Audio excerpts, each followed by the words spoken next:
হিজামা হলো সুন্নাহ সম্মত একটা চিকিৎসা। কি সম্মত চিকিৎসা? নবী করিম সাল্লাল্লাহু আলাইহি সাল্লাম কিছু ট্রিটমেন্টের জন্য নির্দেশনা দিয়ে গেছেন, তিনি নিজে সেই ট্রিটমেন্ট গ্রহণ করেছেন। এর ভিতরে একটা হলো কি? হিজামা। আজকাল সেটা কাপিং থেরাপি এবং হিজামা বিভিন্নভাবে আলহামদুলিল্লাহ করা হয়ে থাকে। শরীরের মধ্যে বিষাক্ত বিভিন্ন রক্ত, দূষিত বিভিন্ন রক্ত, এগুলো বিভিন্ন উপায়ে বের করে আনা হয়। এর মাধ্যমে আল্লাহ রাব্বুল আলামিন অনেক রোগ থেকে মানুষকে মুক্তি নসিব করেন। কিছু কিছু রোগ আছে যে রোগগুলো থেকে মুক্তির কোনো পথ খুঁজে পাওয়া যায় না। বিশেষ করে অনেকে ব্ল্যাক ম্যাজিকের শিকার হয়, জাদুর শিকার হয়, অনেকে প্রচণ্ড ব্যথার রোগে আক্রান্ত থাকেন এবং দেখা যায় কোনো ট্রিটমেন্ট করে তেমন কিছু হয় না। হিজামার মাধ্যমে এর উপকার হয় এবং এটা অভিজ্ঞতা দ্বারায় প্রমাণিত একটা আমল। আমি নিজেও হিজামা করিয়েছি আলহামদুলিল্লাহ।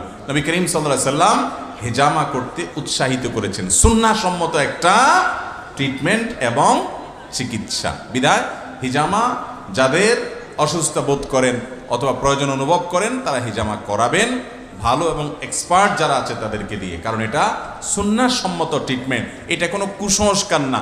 আমরা অনেকে মনে করি কুসংস্কার বোধ হয় না। হাদিস দ্বারা প্রমাণিত একটি আমল বা একটা ট্রিটমেন্ট হলো কি?